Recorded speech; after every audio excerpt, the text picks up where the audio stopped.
Welcome to Bunny Tales, a special holiday mini-series of Exploration Dreamland.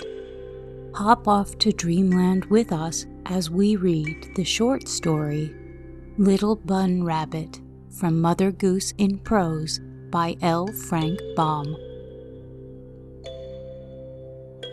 If you would like to stay in touch between episodes, you can follow us on Instagram, Twitter, or Facebook at Exploration Dreamland. You can also find our episodes on YouTube. Please subscribe and review us wherever you find us. Your actions will help others find us too. Now, take a deep breath in, and as you exhale, relax any tension in your muscles. Close your eyes, snuggle into your cozy burrow, and listen to tonight's tale.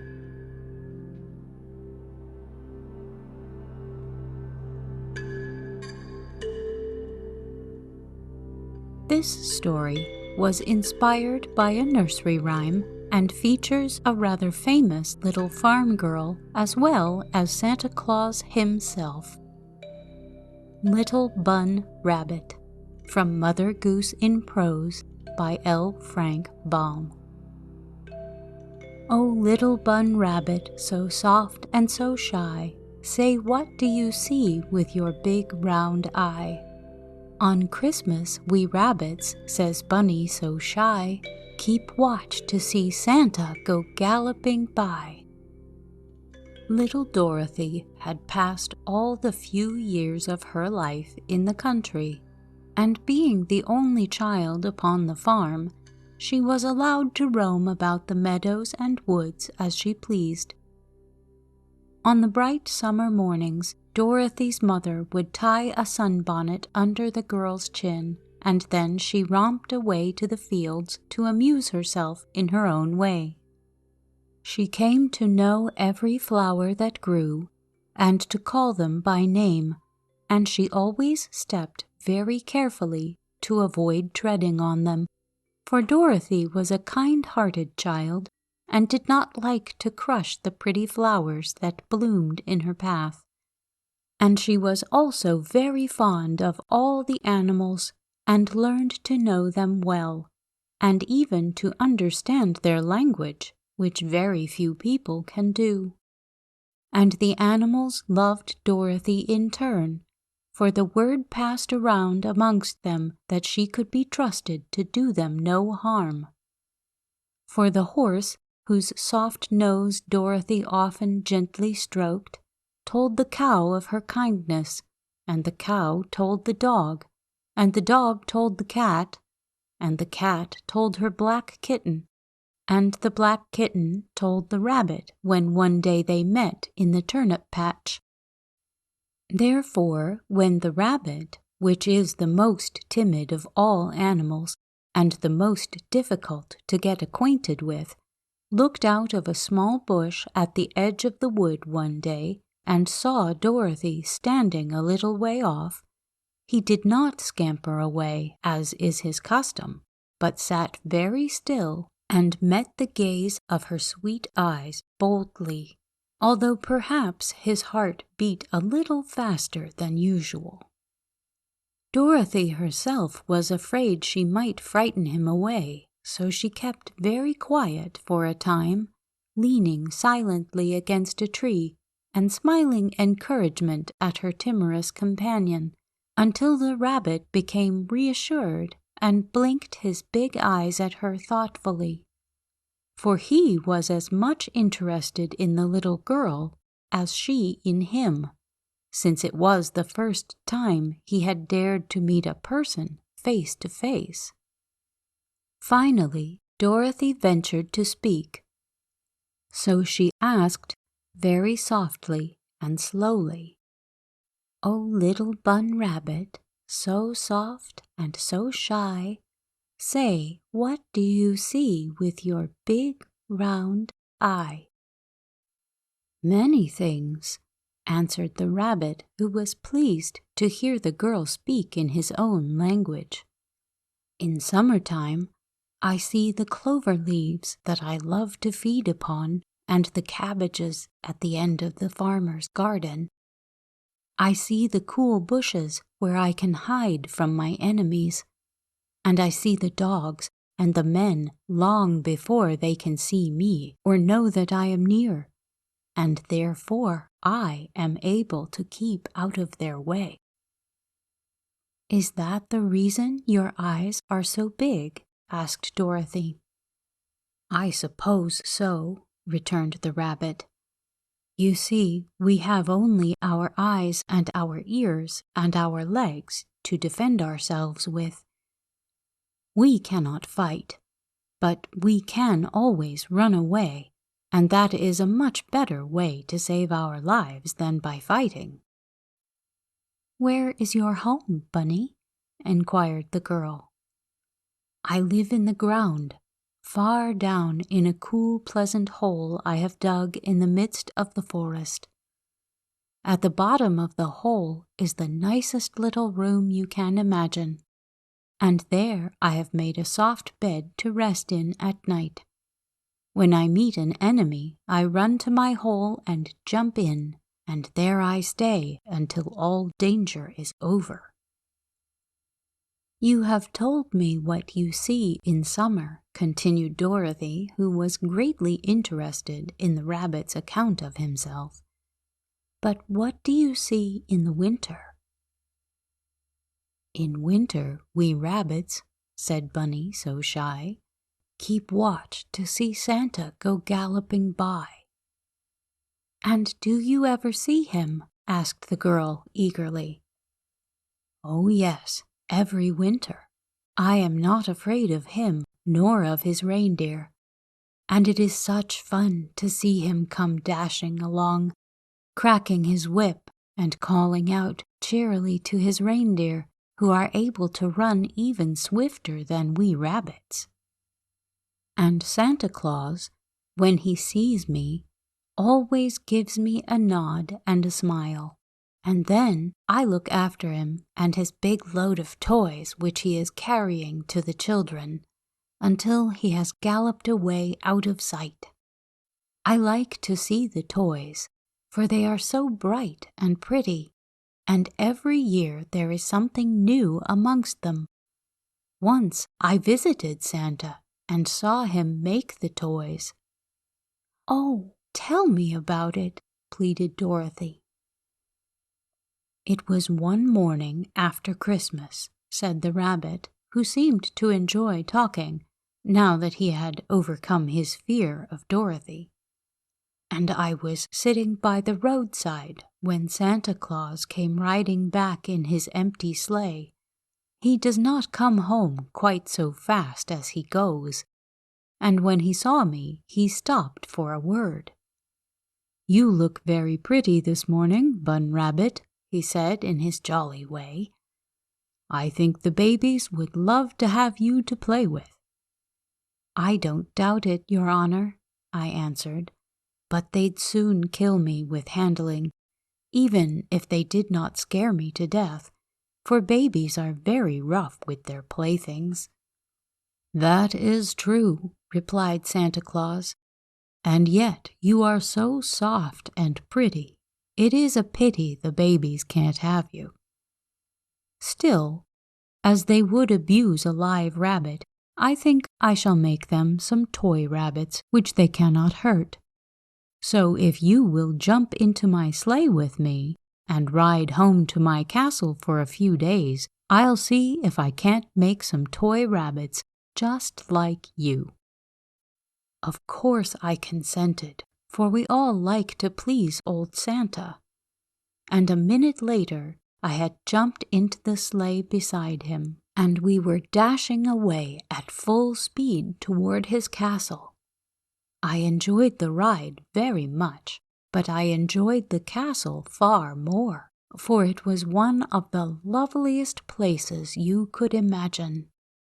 It stood on the top of a high mountain, and is built of gold and silver bricks, and the windows are pure diamond crystals. The rooms are big and high, and there is a soft carpet upon every floor, and many strange things scattered around to amuse one. Santa Claus lives there all alone, except for old Mother Hubbard, who cooks the meals for him. And her cupboard is never bare now, I can promise you. At the top of the castle there is one big room, and that is Santa's workshop, where he makes the toys.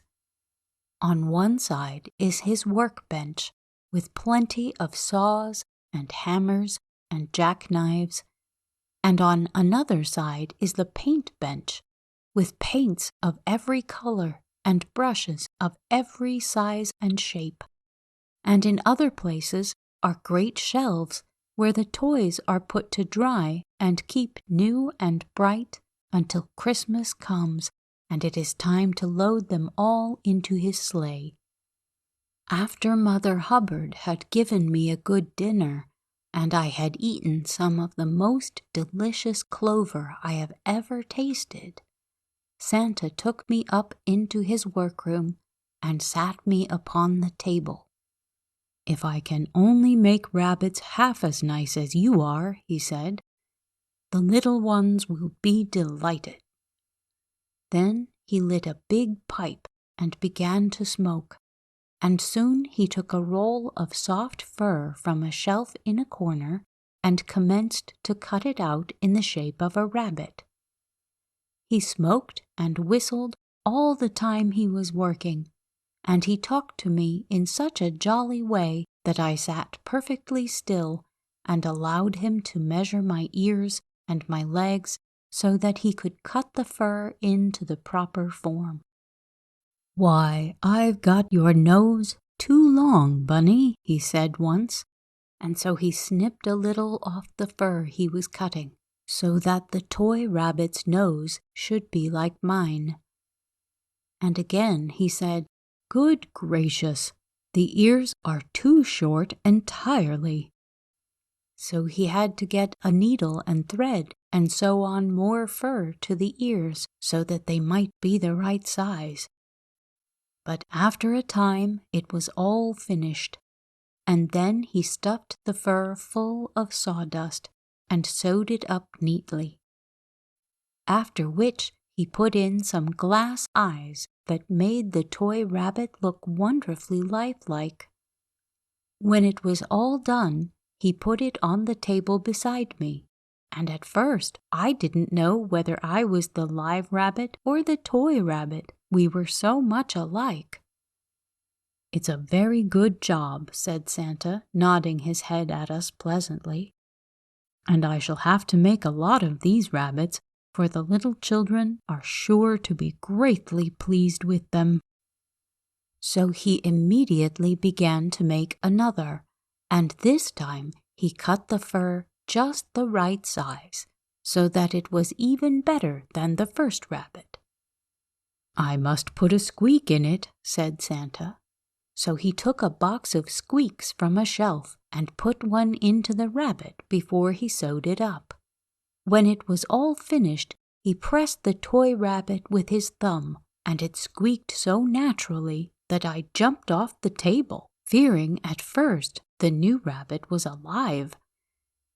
Old Santa laughed merrily at this, and I soon recovered from my fright, and was pleased to think the babies were to have such pretty playthings. "After this," said Santa Claus, "I can make rabbits without having you for a pattern. But if you like, you may stay a few days longer in my castle and amuse yourself." I thanked him and decided to stay. So for several days I watched him making all kinds of toys, and I wondered to see how quickly he made them and how many new things he invented. "I almost wish I was a child," I said to him one day, "for then I too could have playthings." "Ah, you can run about all day in summer and in winter, and enjoy yourself in your own way," said Santa. But the poor little children are obliged to stay in the house in the winter, and on rainy days in the summer, and then they must have toys to amuse them and keep them contented." I knew this was true, so I only said admiringly, "You must be the quickest and the best workman in all the world, Santa." "I suppose I am," he answered. "But then, you see, I have been making toys for hundreds of years, and I make so many it is no wonder I am skillful. And now, if you're ready to go home, I'll hitch up the reindeer and take you back again." "Oh, no," said I prefer to run by myself, for I can easily find the way, and I want to see the country." "If that is the case," replied Santa, "I must give you a magic collar to wear so that you will come to no harm." So, after Mother Hubbard had given me a good meal of turnips and sliced cabbage, Santa Claus put the magic collar around my neck, and I started for home. I took my time on the journey, for I knew nothing could harm me, and I saw a good many strange sights before I got back to this place again. "But what became of the magic collar?" asked Dorothy, who had listened with breathless interest to the rabbit's story. "After I got home," replied the rabbit, "the collar disappeared from around my neck, and I knew Santa had called it back to himself again. He did not give it to me, you see.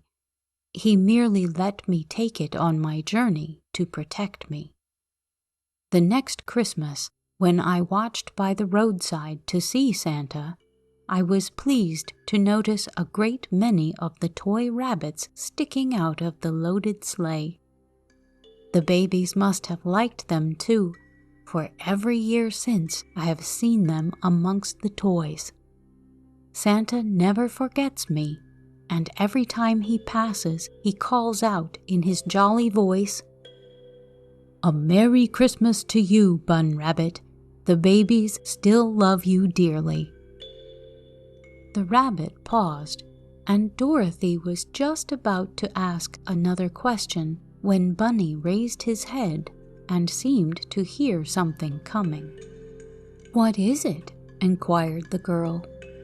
"It's the farmer's big shepherd dog," answered the rabbit, "and I must be going before he sees me, or I shall have to run for my life. So goodbye, Dorothy.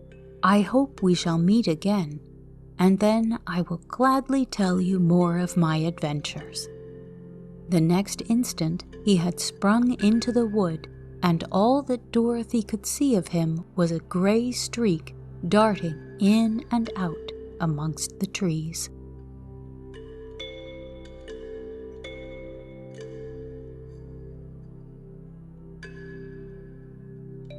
Thank you for joining us for our Bunny Tales holiday mini-series.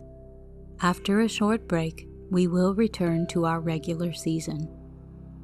Please follow, rate, and review us on your favorite podcast app. Keep in touch with us on Twitter, Instagram, Facebook, or YouTube, and recommend us to anyone you know who could use a quiet break or a little help falling asleep. Exploration Dreamland is produced, edited, and hosted by me, Sarah Van Zaley. A big thank you to Project Gutenberg for helping me find this and many other interesting publications. Thanks also to Kevin MacLeod at Incompetech.com for providing the theme music for this show. The title of this piece is Kalimba Relaxation Music, if you would like to visit his website to hear it in its entirety. Sweet dreams.